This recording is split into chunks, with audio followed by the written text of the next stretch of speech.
Hi, welcome to Blue Room Banters. I am Oscar Oyinson, and if it's your very first time, well, you've not missed much. What we basically do here is we facilitate conversations of men on everything and anything under the sun, and this edition is no different. Mother Teresa once said, and I quote, she said, "Intense love does not measure, it gives." And you hear things like love is unconditional. This edition, we're talking about giving and receiving. Is that the new love? All right, is that the new love? I have a couple of guys, as always, with me, and we're going to go a bit deeper into this. But the idea is that there seems to be a new definition of love. What is that? Is there a price to pay? Should it be unconditional? Is there anything wrong with having expectations? All that after the break. This is Blue Room Banters, certified cool by Premier Cool.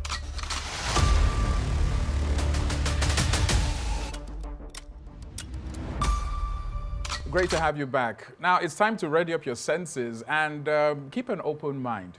On this edition, we're talking about give and receive, the new love. But this is a topic definitely I cannot unpack on my own. I have an old friend, day two. You know, day ones are from like way back, but day two is a guy you've known in the industry.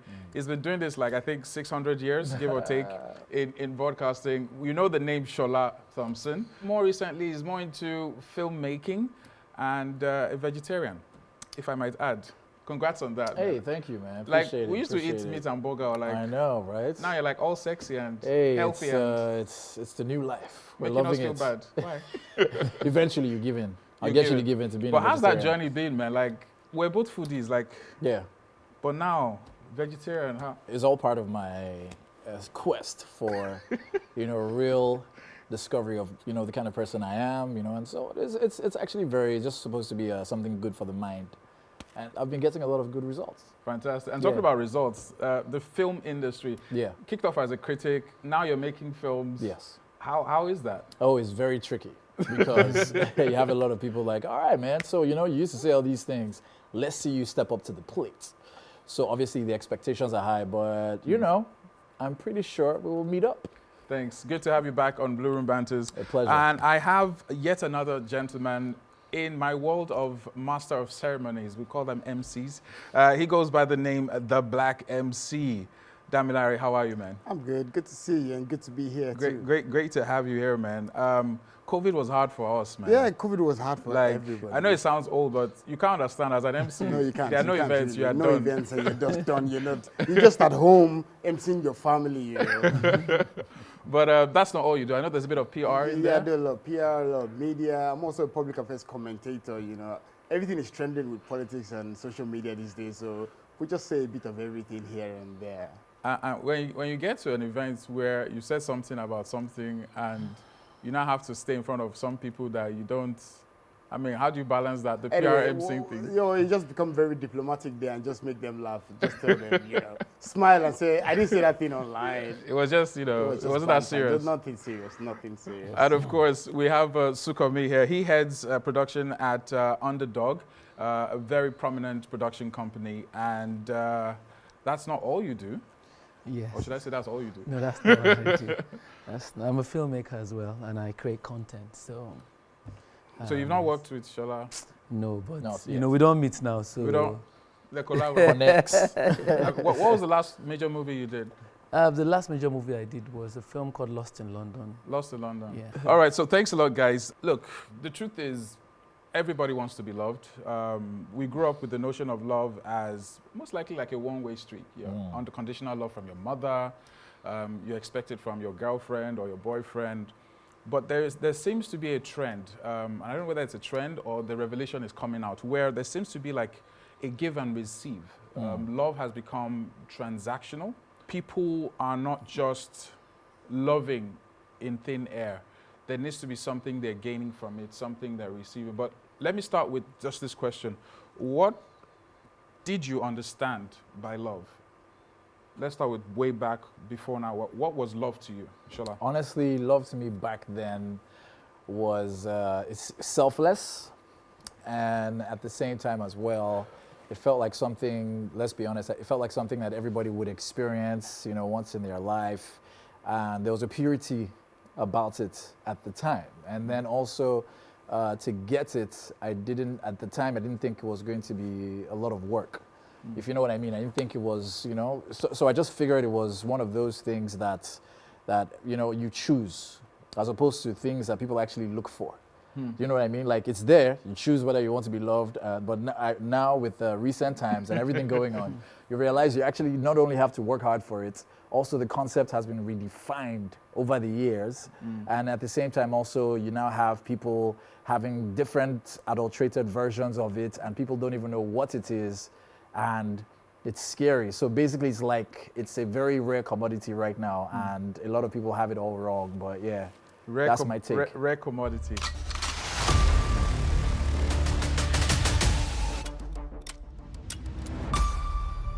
Yeah. The Black MC. Well, for me, love, Back then. Back then. What did you Okay. understand? Let me start with back then. if I have to start with my parents, you know, your parents would definitely love you, like father, son, mother, son. They give you everything you want, basically. Not everything, but most things that you want. But growing up, and when you start to chase the ladies, it wasn't about what I'm going to give them, apart from the love I give them. It was just about telling them how much I love them, and they just swing into action and follow you. We just mouth. We just mouth. Basically, when you write them a letter, or call them, you know, with the landlines back in days, you talk with them and say, I love you so much and all that. And they follow you and just believe in your dreams and your thoughts. You know, and just trust in you. But things are changed now. Things are, what am I going to get from you if I love you? No, wait, don't even go there yet, because let me get what Sukomi's take is. Back then, or back when? The way everybody's stressing back then, like, we've come to the reality now that it's not like it was. Yeah, back then. Back then, it was, for me, it felt like it was giving. So when the definition of giving at that time was giving your time, giving your attention. And there was also a bit of sacrifice. There was sacrifice there, like you go out of your way to be there for somebody. And I think when you look at the concept of love then, I think that was what I felt I experienced growing up. If you liked somebody, you didn't need to give them everything you had.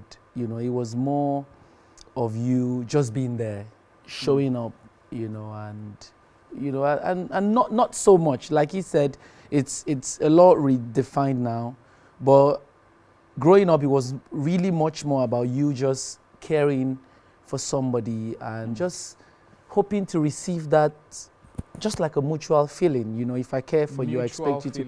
Yes. That's yes. a very strong word to use.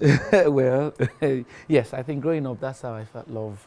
So let's fast forward to today, the modern time, and correct me if I'm wrong. There seems to be an unwritten rule with love. You give your time, you give your money, you give. So let me set this scenario. I know a story of a guy puts the girl through school. To the best of my knowledge, nothing was cast in stone. So he pays the bills, school fees, everything till she finishes. Girl changes his mind, or should I say girl meets another guy and like, look, I need to bounce. And he's like, no, wait. Pay me back all the money I've invested in you. And girl is like, but I thought, you know, you loved me. So in the context of that kind of an example, as men, should we define what we expect in relationships? And this is just about women, workplace, because even when you go to get a job, you're given a contract, terms of agreement. So there's a give, there's a receive. But when it comes to relationships as guys, do you think it's safe for guys to define what they want from the get-go?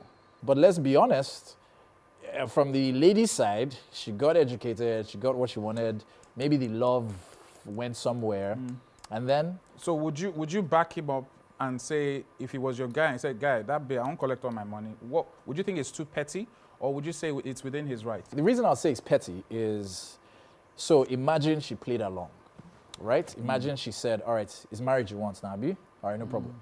And she played along, and she got married, and then they were married for 2 years, 3 years tops. Maybe she just managed. She did her runs outside, the guy figured, and then after 3 years, now said, you know what, I can't do this anymore, let's divorce. Will he ask for his money back? No. He wouldn't. There's some guys that might. I mean, you were married, so he'd be like, Yeah. I mean, I My deal, technically, my part of the I deal. did my part of the deal. Yeah. I got married to you as you were expecting. I played along 3 years, and I opted out. But you see, she's actually doing him a favor now by not dragging it to a situation where maybe even they now have kids, but deep down inside, she knew she didn't love the guy in the first place. So it is petty, because the truth is, it's like maybe, you know, you and your guy, you borrow your guy some money, and then, you know, maybe you're like, oh yeah, pay me back, and the guy's like, you know, Well, we be guys now. unfortunately, yeah, well, we be guys now, you get me? Now, you didn't sign anything, did you? You get, so it's up to him to decide whether or not. So it's from the goodness of his heart. So technically, she didn't do wrong. So But is it, she can't get anything back. as we're guys here now, do you think it's possible for us to just do things without expecting anything in return? I don't think so. Of course, you want to get something back one way or the other. There's nothing you want to invest in. You've And turned love to business now. Say invest, like shares. There's nothing you want to invest in and not reap the benefits of such. You know, anything you give your time to, you know, your finances to, anything, including love itself, you must get something back. You must. So that's the point. Must you get something back? You must get something back. Do you agree, Sukomi? For me, we really don't know where to draw the line, because truly, if you give your time and attention and your finances, and I feel is how you establish your relationship from the beginning, I think it matters now more than ever.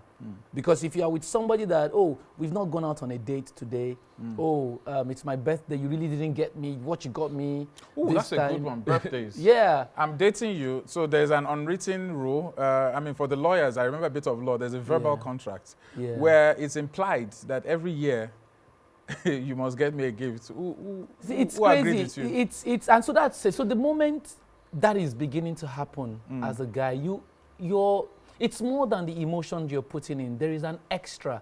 So if along the line that relationship ends, people are human. You can decide to say, let me tell you a quick story.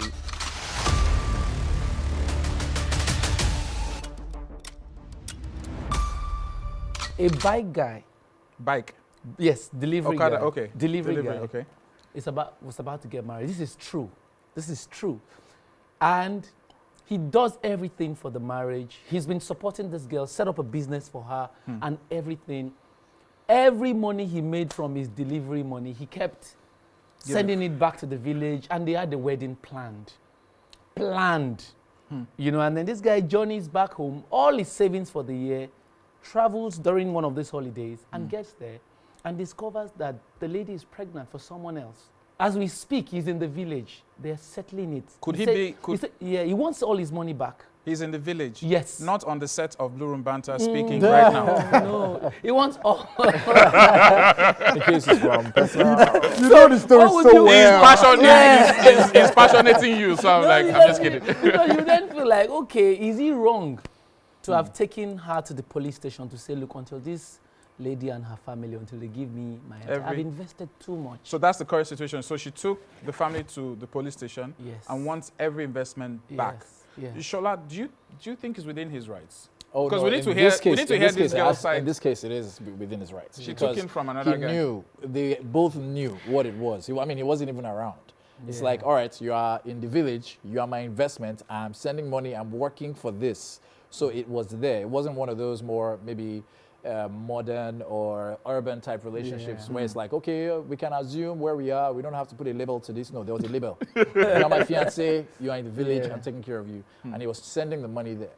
You know, and when it didn't happen, he has every right. It's the same thing with a guy from the UK sending money to his family to say, build me a house. Yeah. And then he comes and finds out that the family chopped his money. I've heard stories where Yeah. the guy sues his family and says that you send you to jail. So basically, it's the same. It's almost the same dynamic. Let's even move from, I mean, love and let's look at parents. So you have a situation, well, it's a stage play turn movie, Fences, Denzel, Yeah. where there's a scene, you should check this out if you haven't, where Denzel asks his son, like, why do you think I send you to school? Put a roof over your head. And he's like, because you love me. Say you must be the dumbest fool or something like that. That the reason is because it's my responsibility, not because I love you. Now, when we talk about our African parents, let me start with that. I grew up getting the sense that they did it because they loved me. But in this day and age, you get to kind of come to terms with the fact that it was their responsibility. It's not a favor. Yeah.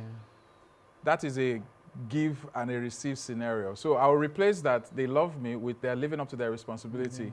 A lot of parents also expect their kids to take care of them in their old age, whether they have $1 billion set aside or one kobo. So I want to go into that dynamic a bit. I think the And Black that's MC. where it becomes an investment. Now, I've invested in this child. I've invested in you. Primary, secondary, university, up to master's degree level, and you're working, you're making money. Even though at old age I can take care of myself, I still expect you to take care of me because I have taken care of you. But the taking care, it's a responsibility, A responsibility and investment. but not love. Also love. No, it's not love. Shola, what is it? So funny thing is, when we were having this conversation, I was about to bring up the movie Fences because that rang well. Because if I'm going to be very honest, despite his countenance, Denzel Washington's character, you know, one thing I realized the fact that he actually was probably, if you compare him to other fathers around the world, he's probably top 10. What I mean by that is he understood it was his responsibility. It was his responsibility to say, I will take care of you. I will make sure that because it's my responsibility. It has nothing to do with love. Now, if we're being very honest, there are a lot of parents right now, especially in our society, who basically do this because, as you said, they have expectations. Do you know what I mean? So let's say they send you to school, you do your master's, they pay all that money, and then you now say, oh, what I want to do, I really just want to work with an NGO. After paying how much money, you all of a sudden don't want to, and then you don't want to take care of me in my old age. You know, so a lot of parents do it because, as you said, they expect it as an investment. When the truth is, it's supposed to be unconditional to say, I brought you to this world. It is my responsibility to see that I can make you become the best version of yourself without expecting anything in return. Let's say a parent fails in that responsibility or that regard, and I'm replacing parents with elder brother, sibling, whoever picks up it, and that child decides to do all of this and we have cases of this, put myself through school, secondary, university, comes out. Is there an obligation to such a person to reciprocate to the parents if they're alive, just because they're parents? There's this, or I won't say entitlement, there's this like, but you're my child now, you're meant to take care of me. So I'm trying to find out, with men of today, is it wrong to not own up to taking care of your parents, or not owning up to taking care of that person? Because everything that was done was not a contract, it was done because it was like a responsibility. Does it make you feel somehow if a guy doesn't, for example, take care of his parents? Because you're meant to send me to school, it's not a favor. It's not a favor. So what would you say to that? This is reality now. Yeah. If you don't send that child to school, you don't take your responsibility over that child. It is the child's prerogative, choice, to say, at your old age, if I want to take care of you, I've taken care of myself up to this level. If I want to take care of you, I will. If I don't want to, I wouldn't. But naturally, you should generally take care of your parents because, one, they're your parents. Sorry, They're your parent, okay. I just want to add something. Whether parents, whether someone you're dating, I think as a human being, I mean, what is expected is that you have certain principles. There are things that you take, just like giving. Yeah. You know, it's like when they say, oh, giving is receiving, or you're kind to people, or you care for people. Yeah. So it is expected that if I was dating somebody, I'm not giving you these things because I necessarily expect something in return. I'm giving you because, look, you're close to me. So even if you were not close to me in the first place, I should have these values. So it's only when people then have that at the back of their mind and they feel like, oh, if I spend this much on this person, then this person is expected to reciprocate. But you can't do that with you can't do that with money. So even if your parents didn't care for you, it's really just a normal thing for you to say, look, they're my parents after all. I should be able to, because there could be your old neighbor, and you could say, look, oh, these people are old and helpless. I could be kind, to them. But if you do it with an expectation that, oh, I should get something in return for it, then, you're missing the point.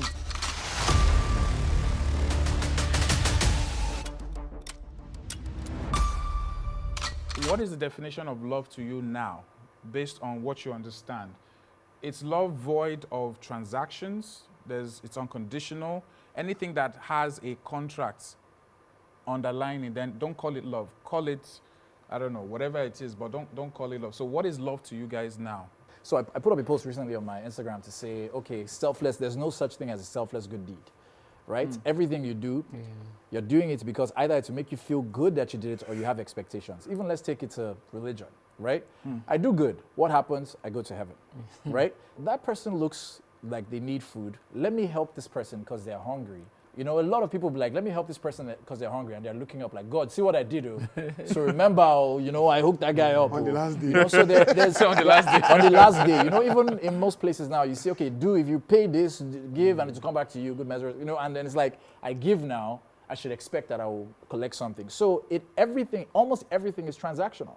So if love for me, I think the definition should be selfless. You're doing it without any expectation. You're doing it not so you can feel like, oh, even people that do it and say, oh, I feel good about myself because I'm helping this poor child. It means I'm a very good person. No, just do it because it is the right thing to do. For the good, you know when they say for goodness sake. So if you're doing something for the sake of just being good and you know you love that person for the sake of without any major expectation, then that's what I would say is true love, or what love should really be defined as. Okay. We all know how it feels when love starts. The butterflies, the bish. Yeah. Don't even You call know. it love when relationship starts, because it's too Yes. early to call it love, I guess. Yes.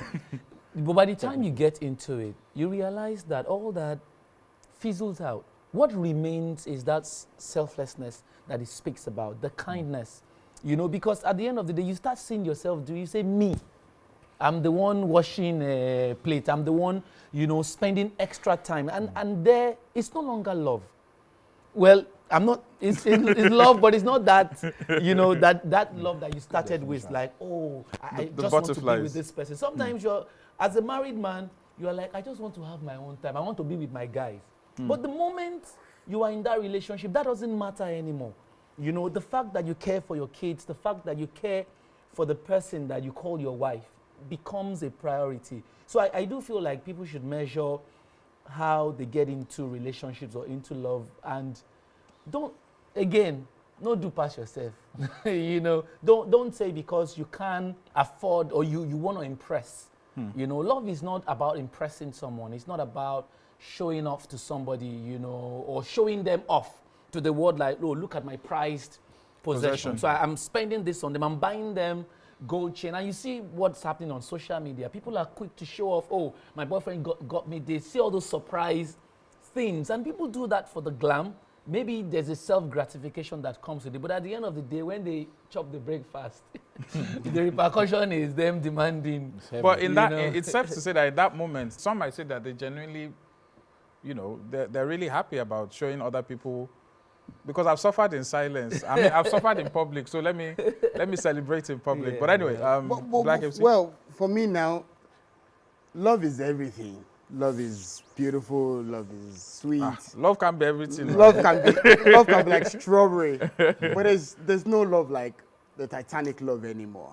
You know, I'm not gonna die for you anymore. I'm not gonna take a bullet for you in real life, apart from in a music video.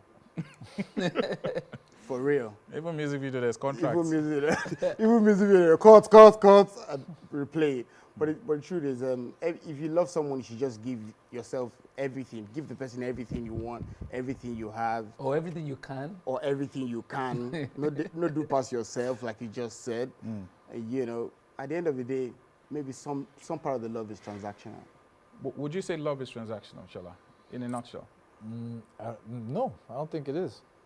I don't think love is transactional. I think even personally for me on my journey that I'm on, being, you know, vegetarian and all that, I'm actually for myself looking for a situation where whoever it is that I end up with takes me as I am, without any help from, oh yeah, this is what my financial situation could look like, or so on. But it just means as far as my emotional stability is concerned, as far as my mental state, as far as what I could provide for you rather, that doesn't have anything to do with maybe the infrastructure. You know, seeing me and appreciating me for that, and me appreciating you as you are, you know, that's exactly what I'm looking for. You know, it's good. It's very difficult in these times But, you know, I try to make up for it with other things, making sure I look fit, you know, dress okay. But then trying to use the money to say, look, man, I'm trying to let you know that I got this. I'm putting that on pause so I can actually find something deeper. So I would say it's worth looking for, but it's not the easiest thing to find. What about you, Sukawi? It is and it is not. Because I think sometimes what you give is what you get back. If, Ooh, for I instance, like that. What you give is what you get. yes. If, for instance, you were in a long-distance relationship, you know, there's certain things you need to do to make it work. You know, if you love somebody, if it's a birthday and you don't give her any gift, how do you think she would feel?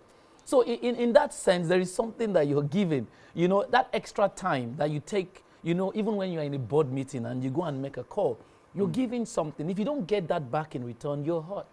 You know, so I do think it's important to just measure it and say, look, don't over expect anything, but give. But then, because if you're giving, nothing comes back. It's the same way. It doesn't change who you are. Yes, it's the same way if a guy takes a girl out and he keeps spending. If the girl doesn't reciprocate that, even just with a hug, you know, you've gone out, you've gone on a date, you spend about 20K. Bro, it's not even one hug. And you get to the door and the girl says, all right, ciao. Ciao what? Black MC, what about you? Love transaction? There's a thin line between love and transaction. Thin line, because at the end of the day, you're going to give something and you're going to get something. Yes, we can hide under the fact that love is everything, is what you give. But the thing is, as long as you expect something back, yes, it is transactional. For me, yes, it is. What am I going to get back? Yes. Well, guys, this is not an easy one, but I think my guys have done justice to this, to unbox this particular topic. Give and receive. Is that the new love? I would like to speak to the spirit of love, and I think that's where I want to round up on. The spirit of love basically preaches you give unconditionally without expecting. You are there in your own way, and whatever you give, whether it comes back or not, it doesn't take away from who you are. And I think the spirit of love is where a lot of people wish to be. So just like ghosts, you know, we love, somebody say love is like ghosts. You never really see them, you've not felt them, you know it's real somewhere, but you've not, you know, put your hand around them.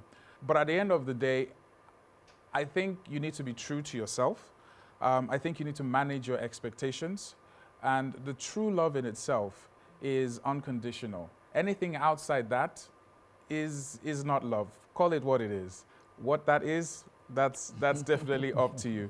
But thanks a lot, guys, once again. And yeah, I think that's it. That's it on Blue Room Banters today. Join us next time as we facilitate very honest, frank conversations of men on everything and anything. I'm Oscar Oyinson. Till next time, bye for now.